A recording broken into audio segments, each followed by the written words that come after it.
Hi, I'm Paul Alexander. I work with Audacy Communications, and this is Dingo Talk. You wanna know by now. You wanna know by now. You wanna know by now. You wanna know. You wanna know. You wanna. What's going on, Chuckleheads? I am Carlo Guadagnino. This is Dingo Talk. My guest, Paul Alexander with Audacy. Paul, thank you for taking the time to sit down with us tonight and have a conversation. Carlo, my pleasure. We're going to take you back to 1979 in Churchill, Pennsylvania, just outside of Pittsburgh. You decided to go to Penn State. Was that the only school you were looking at? And what was the reasoning behind it? Well, I had gone to visit my sister. She was 4 years ahead of me, and I went up for her orientation. And we stayed at the Nittany Lion Inn. I walked across the street and played golf by myself, as you know, my parents and my sister did all the official stuff. And I just absolutely fell in love, with the campus. And actually a girl I was dating, her brother was going to Penn State. And I came up and to visit my sister and kind of hung out and spent a little time with him. And ironically ran into at a fraternity party. I'm in ninth grade. I run into the superintendent of schools at Churchill, as well as the principal at Churchill. And they, of course, had a beer in their hands, and as did I. And we kind of caught, we looked at each other and we just kind of went, are you okay? I'm okay. You okay? We're okay. We're perfect. Everything's okay. I mean, it was just, it was a different time. Again, no cell phones, no nonsense like that. But if Pitt would have had a broadcast journalism school, I would have seriously considered the University of Pittsburgh. My dad was a Pitt guy. Two of my sisters were Pitt guys. But I honestly fell madly in love with the campus. I really did. So little family rivalry then there with the boy, I mean, Pitt back when Pitt Penn State was the real deal. I had two sisters who went to Pitt. My dad went to Pitt, and then my other sister, and then her husband, who she met there, obviously Penn Staters. So yeah, it was a tremendous family rival, and it's still criminal to me that it's not an every year situation. It makes no sense. It's one of the many mysteries that the NCAA is dealing with right now when it comes to college football. So from a young age, though, was broadcasting what you wanted to get into? There was no. I wanted to be, an athlete. I love sports more than anything in the world, and grew up playing a little bit of hockey, played baseball, played basketball, played football. Pretty decent in all of them, but not outstanding in any of them, unfortunately. So I knew I wanted to stay very close to sports. And the thing that was really cool, a group of guys that had just the radio bug. We did something at Churchill called Before the Bell. And the three of us would come in every morning, a half an hour before school would start. And then over the PA system, we would play music, do headlines. And of course, I did the sports. And oh, by the way, in 1979, what a great year to be, talking about Pittsburgh sports. And I would start, certainly in September, I would start every morning with, how about them Buccos? We haven't been able to say that for a long time, but No. Just an incredible year. And we did a lot of different fundraisers. And I remember one of the highlights of my senior year, we had raised a boatload of money through this Before the Bell deal for Children's Hospital. And we went down and, Jack Bogut was broadcasting from one of the Macy's, windows. They had the studio set up. And I forget how big our check was. It was sizable. I mean, I think we did a pretty, commendable job for a group of high school guys. And I got to explain to Jack Bogut how we made our money and where we were from. And I was in awe. There I was talking to a legend, and it was just really cool. Now, I mean, to become, a friend of Jack's over the years, I mean, just that kind of stuff blows my mind. I mean, Stan Saverin's now a dear friend. I mean, he was my hero when I was growing up. I mean, so you live a dream, and it's pretty amazing. So during your time at Penn State, you mentioned Greek life. Did you get involved in Greek life when you were there? I did. I was at Delta Chi, and the real cool thing that I was able to do, and again, back in that time, I mean, the written word, the newspaper was the absolute coolest thing you could be, was a sports writer. Mhm. You know, people didn't really respect until it was in the paper. They didn't consider it real. If you broke a story on the radio or on TV, until they saw it in print, it wasn't legitimate. So my goal was to be a sports writer. Mhm. So I forget the actual numbers, somewhere around 300 or 400 for like I think 16 or 17 spots on the Daily Collegian, which really we published 5 days a week. I mean, it was really a legitimate paper. Mhm. I was lucky enough to I stalked this poor gymnast. And you had to do a feature story to audition, and they gave me this Penn State gymnast, and I tracked down her high school coach. I tracked, and again, this is again before Google and before everything else. I tracked down her parents. And they told us not to do that, and I went, you know what, screw that. I mean, I'm going to do it. Yeah. And I got a hold of her, obviously, and we had a wonderful time, and wrote a really nice feature article about her, and was lucky enough to make the Daily Collegian staff, and that was phenomenal. But the coolest part of that, you know, you had a mailbox, you know, those big, you know, walls of like mailboxes, and I had a mailbox. And my second week there, I have a something in there. I open it up. There's a decent check in there. I had no idea we were getting paid. None. Oh. Now, I granted, I mean, we did a ton of advertising, and it was a legitimate publication, and you know, it did very well. I really think we had a staff that really rivaled the local newspaper, the Center Daily Times, up there, because we had a lot of really talented people Mhm. that worked at the Collegian. So when I realized I was getting paid for that, and then so you know, just fast forward to 1982, I'm in New Orleans for a week on their dime, covering Herschel Walker and Georgia against Penn State, and you know, Joe Paterno wins his first national championship, and I got to write the game story of that Sugar Bowl game, and it was just. I'm meeting Keith Jackson. I'm interviewing Herschel Walker, and I mean Vince Dooley was the coach of the Bulldog. It was absolutely surreal. And as much as I knew that's what I wanted to do, that cemented it beyond belief. I would imagine so. Beyond belief. That week was just, it was surreal. It was phenomenal. And actually, I stayed an extra year um, or a semester, whatever it was, to cover one more season. And it didn't go quite as well. In fact, you know, Penn State got off to a little bit of a rough start, but it was phenomenal. And I absolutely loved my time there. Well, so it's interesting that you brought up. I was going to ask you what your most memorable college sporting event was. Well, I guess I don't have to ask. Yeah, that Sugar Bowl certainly stands out. There's no question about that. So when you leave Penn State, you end up in Altoona for a little bit. Well, actually, I never really left. You know, State College is very handy to Altoona. So the great voice of Penn State right now, Steve Jones, who does both football and basketball and has done it for 100 years, he offered me a job doing radio just from our interaction, you know, covering Penn State for all those years. And I had never really pursued anything on the print side.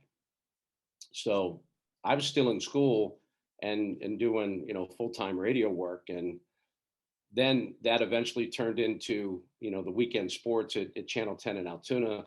And I just made the commute. You know, I just drove back and forth, and I never really, you know, left State College.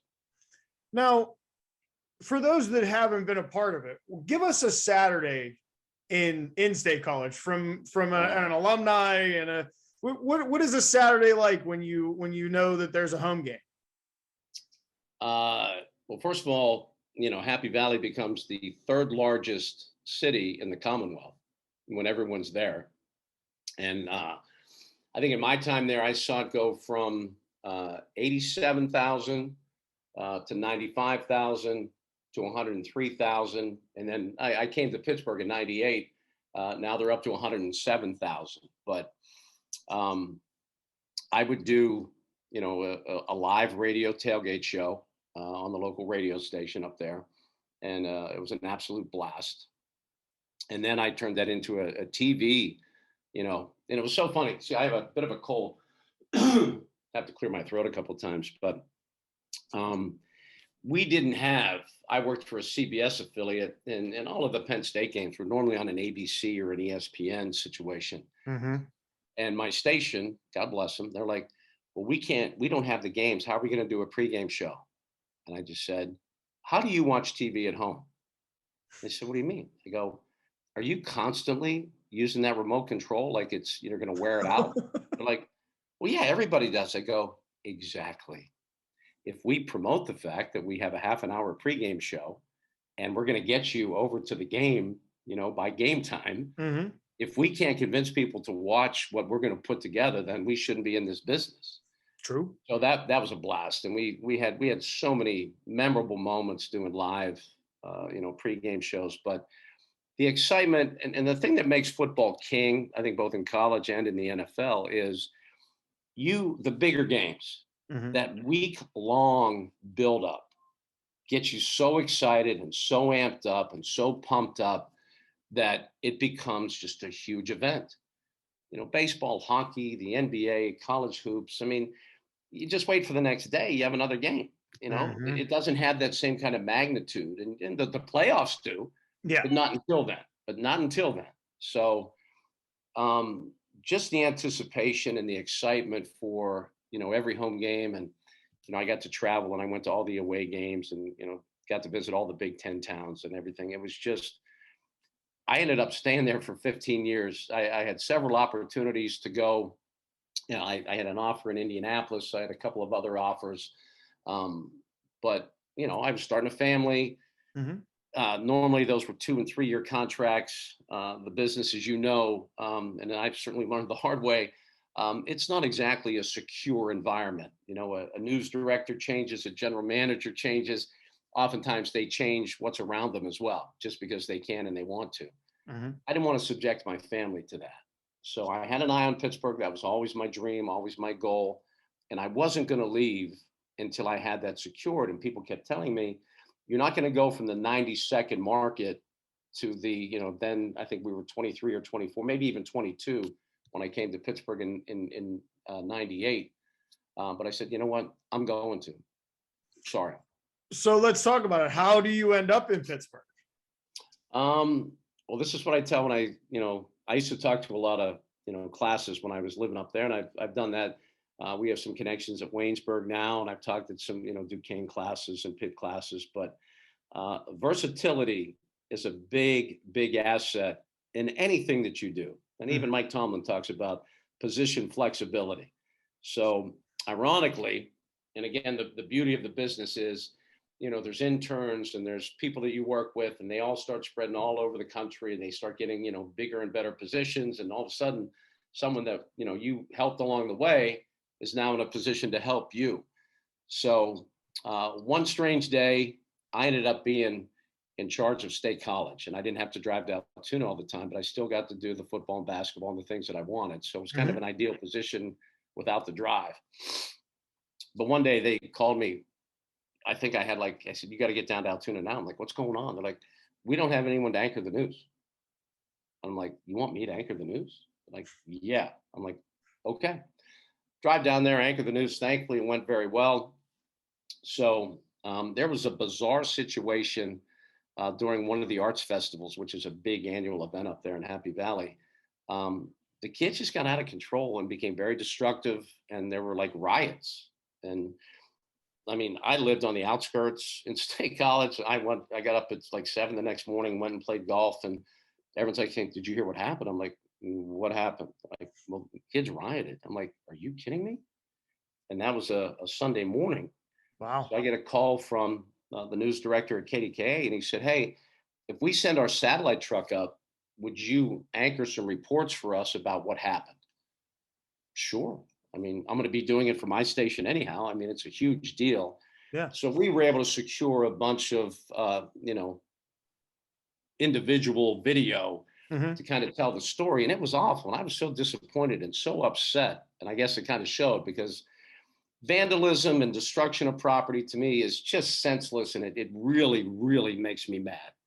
Just the past couple of years in our country, the destruction of property, that mindless kind of activity just really makes my blood boil. So I did like 3 or 4 reports for KDKA, and the news director said, why are you still there? Like, still where? Like, why are you still in Altoona? I'm like, well, I really love Penn State. It's, I'm raising a family. It's a great place to live. And he's like, you need to send me a tape. And he goes, have you anchored any news? And I thought to myself, I've kind of focused on sports primarily, but I remembered, yeah. So in finding tape back then was not that easy. So I'm calling, I'm like, you have to find that newscast that I actually anchored because I need it. They're like, Yeah. what do you, I go, I just need it. So I find it, I send it. Thankfully, an old friend of mine was now the assistant news director at KDK, and he goes, why haven't you been doing this all along? I'm like, well, because I love sports. I don't really, it's not really my thing. Yeah. I mean, whatever. It just, so I sent the tape. That was in like July. I did 3 auditions at KDKA, and then they're like, well, and I just signed a new contract with Channel 10, but I always left for myself a Pittsburgh out. Mm-hmm. If I was offered a job in Pittsburgh, I was able to get out of that. I wasn't bound by the contract. And sure enough, they offered me the morning anchor job at KDKA, and I jumped on it. I'm like, yeah. My ex-wife was not exactly thrilled, but it worked out great for all of our purposes. So I was able to come home, and it was very, very cool. It was a wonderful time. Now, when you come back, do you move? Do you go to Churchill? Where do you settle for when you move back to Pittsburgh? Well, when we moved back, we moved to Monroeville. Okay. And that just made perfect sense because we thought, being in the eastern suburbs, we'd be going back and forth to State College a lot. And it turns out, of course, you don't do that as much as you would think. And we liked the Gateway School District. We liked everything about. My girls were big into theater, musical theater, and my high school drama teacher had his own school for the performing arts in Monroeville. And it was just like God had a divine plan for us because it just worked out so perfectly. And then, things kind of went a little sideways for us in terms of our relationship. So I'm now in the South Hills and remarried, and, found someone in the business that understands just how whacked we are because we're in this business, and we understand each other, and that's worked out great. My kids are great, so things have worked out extremely well. Well, and so you and I share that in that we're reversed. I started in the South Scott Hills, Township to Plum, and then you're Monroeville to the South Hills. So there's a couple other things you brought up earlier. Some of the guys that you've got the opportunity to work with. You're now at KDKA, at this point of the story, we're at KDKA. There's a guy that's about to be. I think it's his 40th year at KDKA. What are some of the things from your time at KDK that really stand out to you, similar to that the Sugar Bowl? Well, the thing that was fortunate, unfortunate, Don Cannon had an unfortunate episode at TAE. The people in charge at KDK and TAE were bitter rivals. Mm-hmm. Really, really did not like each other. So when TAE let Don Cannon go, they brought Don Cannon on to be the morning anchor, my job. So that was like, okay, we're in the big time now. He's Don Cannon. I mean, okay. So they literally kicked me out the door to be the morning reporter. The guy that says, you shouldn't be outside right now, it's too cold. And I'm the guy saying that. So, I mean, it was not very pleasant, but my foot was still in the door. And then, and I tell people now all the time, when things look really bleak and things aren't working out, the job you really wanted, you don't get, and someone else, just keep plugging. So I kept plugging, showing up every morning, doing the best job I could.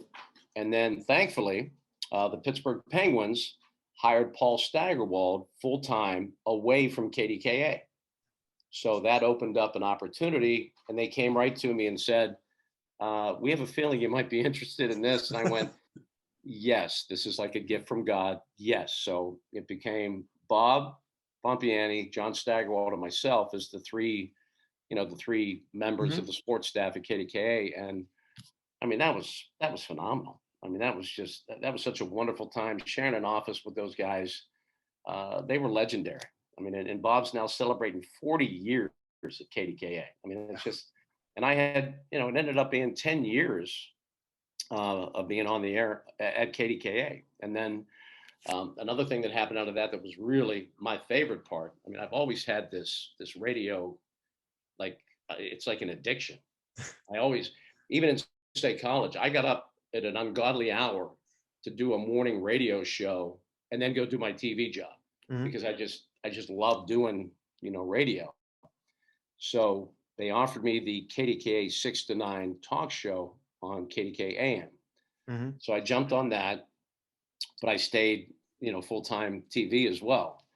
So that was a crazy busy time. And then unfortunately in 2005, on the radio side, they jumped away from sports. They thought it wasn't, serving their, meanwhile, firing Bob Prince was a good idea too. So, I mean, come on. So, as we know in that business, sometimes the decision makers don't make the best decisions, but the timing could not have been better. I was going to say, because 2005 is a pretty important time for the sports world in Pittsburgh. So this is December. I'll never forget this. December the 28th, myself, Mike Pintek, God rest his soul, and a couple other guys. There was 8 of us all together, all got fired. And front page of the Pittsburgh Post-Gazette dumped with all of our pictures. And of course, I just overspent for Christmas and bought all the kids way too many presents. And I'm like, this isn't good. But again, timing. So the Steelers are making their little run to the Super Bowl.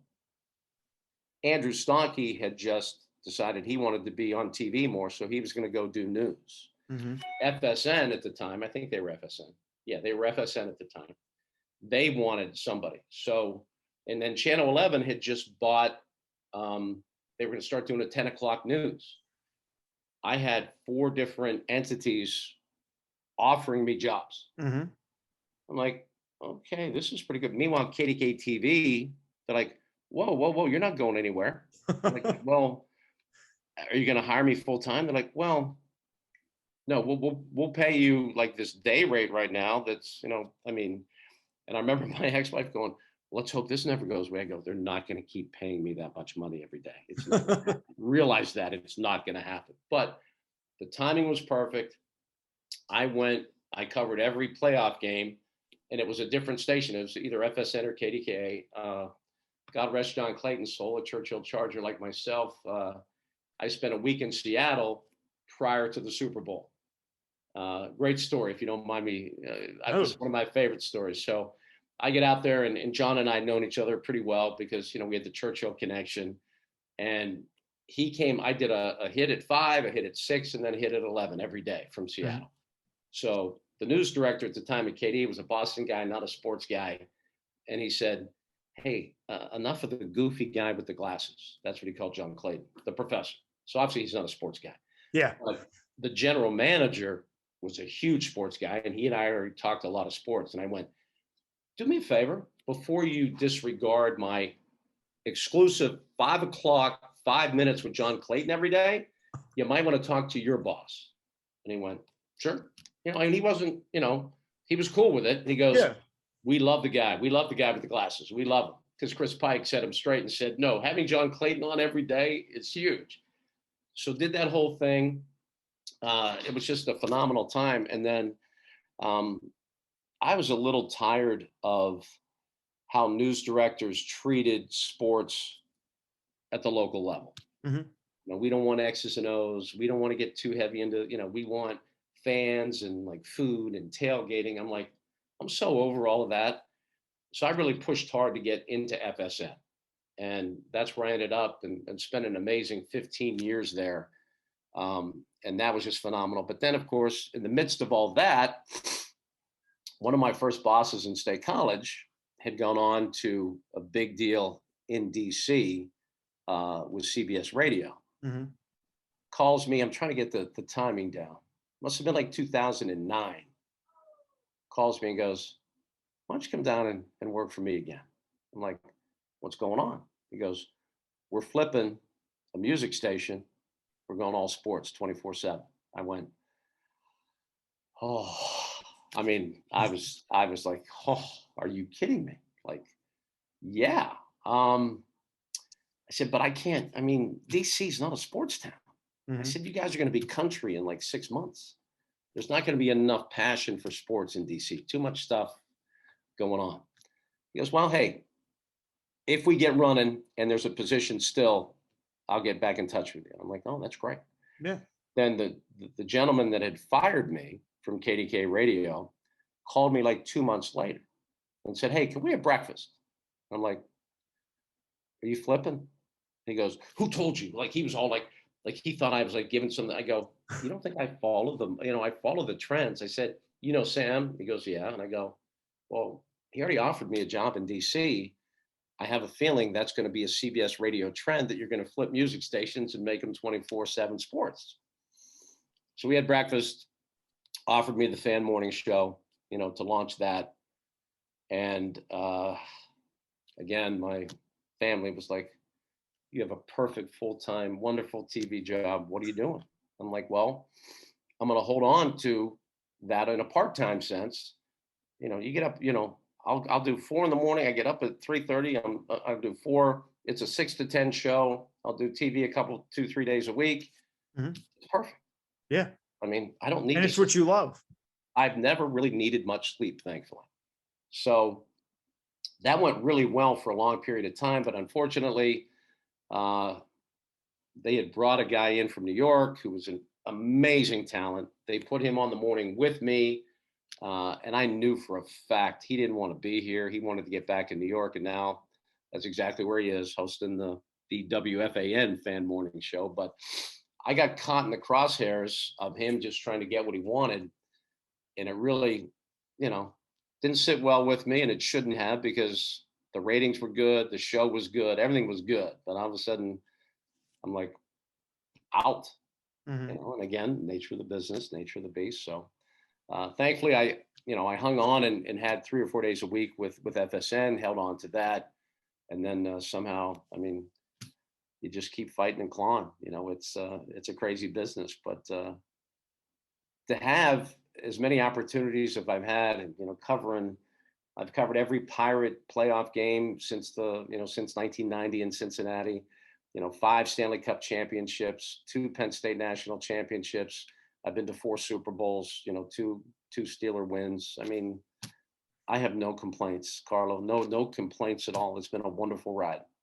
Well, so the other side of that, and then I have a sports question for you, because as a Big Ten guy, there was some big Oh news yeah, that there's some came weird out. stuff going on. But you're also the vice president, and I don't want to mess up the way that the company is pronounced, but can you explain what that is? Oh no, I'm no longer with Safranco. Oh, you're not with Sir No Frank. longer. No, that and that was something that and again, you reinvent yourself when you have to. And that is a great business, but not pandemic proof. You can't help people buy and sell bars and restaurants during a pandemic. So that's why that ended prematurely. But that would have been a whole lot of fun, because Ron Safranco, the principal, he has started so many different restaurants, and then I learned so much. And I attended bar through school, and I've always had a hand kind of in the restaurant thing, and I have a lot of good friends that own bars and restaurants. So that was a career that I kind of sunk my teeth into, to help people buy and sell bars and restaurants. Really cool beer distributors. Mm-hmm. And it's really I think it's gonna blow up again. I think it's doing pretty well right now, helping people secure liquor licenses and things like that. It was cool. But no, the pandemic kind of, I had to bring some money home, and that wasn't getting it done. Understandable. So let's jump into what you love to do best. Let's talk sports. Okay. USC, UCLA deciding that they're now going to come play in the Big Ten by 2024. I don't know how that works out for 2 teams that aren't normally going to play in 3, 4, 10-degree weather when you get out. What are your thoughts on that? Well, my thoughts take me all the way back to an amazing conversation I had with Joe Paterno in 1981. In 1981, he went to Jim Tarman, the then athletic director, and said, "You need to allow me to be athletic director for 1 year. I need to be able to do what I think needs to be done. And this is what a visionary Joe was. Mm-hmm. He said, it's all going to be about the mega conference. It's all going to be about the big conference. And he wanted to put the All Eastern Sports Conference together. And some of the things that he had requested from the fellow schools were, I think, a little bit egregious, but his vision was spot on. And the reason people always said, like, why, the whole thing with Pitt, what was the truth there? And it was so funny. I was able to educate Beano Cook on some things, which that's not many people get to do that, because Beano was a legend and I love the man. Mm-hmm. But Pitt and Syracuse both said it's all about Big East basketball. Remember how big Big East basketball was? Yes, it was. But I can't believe, and these are the people, presidents, universities, athletic directors, if you don't understand football is king, you're asleep at the wheel. Yeah. So yes. In the Big East, I mean, you're talking about Georgetown, St. John's, some of the other schools, they're basketball schools. They don't even have football programs. No. So here was Pitt and Syracuse's, response to Joe Paterno to do the All Eastern Sports Conference, because they were going to eliminate Georgetown, eliminate St. John's, eliminate the schools without football programs. But they said, not only are we not interested, we will make sure you never get into the Big East for basketball. So not only were they not sharing the vision, mm-hmm. they became very nasty and petty about trying to screw Penn State. Yeah. Not cool. And when I shared that with Beano, he's like, why? I go, Beano, it's an absolute 1000% fact. That's how it went down. That's the acrimony. That's the issue. That's the hatred. That's why. Yeah. Never again. We don't care about Pitt. We're not going to play, because that was a crucial moment. And think about right now. The reason I bring it up is, how great would it be to be geographically sound with a big TV deal and a big All Eastern Sports Conference that included Miami, maybe Florida, maybe Florida State, the whole Eastern Seaboard, and maybe 15, 18, 20 schools. It would have been perfect. Which is what it looks like we're heading to now, is the... Yeah, but now geographically, nothing makes sense. No. And by the way, and this is sometimes, I don't want to go karma, because I'm a big Pitt fan. I love Pitt, and I love so many people at Pitt. I've always enjoyed Pitt. So people think, oh, you're a Penn State guy. Yeah, I am. I went to Penn State, but I grew up in Pittsburgh. Mm-hmm. I went to every game in 1976. I loved that 76 team. That was my first real college football team that I loved. So, but as maybe a little bit of karma, I mean, right now, when you look at, if there's going to be two 20-team mega conferences, which it looks like Big Ten, SEC, Pitt's on the outside looking in. Absolutely. They're on the outside looking in, and there's no real place for them to land. And right now, we're going to become like Cincinnati, which isn't awful. I mean, Cincinnati had a great year last year. I mean, but they're not a major player in college football, and that's so sad. They just won the ACC. They just had a great year. Absolutely. But when you look at all the models and how this is going to shake out, it's a game of musical chairs. When the music stops, they don't have a chair right now. No. And that's awful. That makes me sick to my stomach. And the fact that we don't get the opportunity to have that every year, even when you look back the James Conner game and how exciting that game was back and forth. The following year, how exciting it was. Oh yeah. Is the last game the year that Pitt gets stopped, like going into the end zone, or the clock runs out? So, I mean, you see that it's the same thing. The backyard brawl comes back this year, and that's a great thing, but that should have never been stopped. You can't ever let that go away. It should happen every year. Absolutely. It's criminal. But now, and here's another thing that a lot of people don't understand, and I love to educate people when I still do a few shows on the Fan, which I absolutely love. When the college presidents initiated the first ever BCS, the Bowl Coalition, what they did was say, screw you, NCAA. We are not letting you control us. You don't get any of the money. All of the TV deals will be negotiated from the schools to the TV networks. not through the NCAA. So right now, if you haven't noticed, the NCAA would love nothing better than for college football to implode. Because they got, okay, oh, you want to run it yourself? Have at it. So now we have NIL. Now we have the transfer portal. It's the Wild West. I mean, they legalized, basically, people get mad when I say this, but I don't care. It's exactly what they did. They legalized cheating.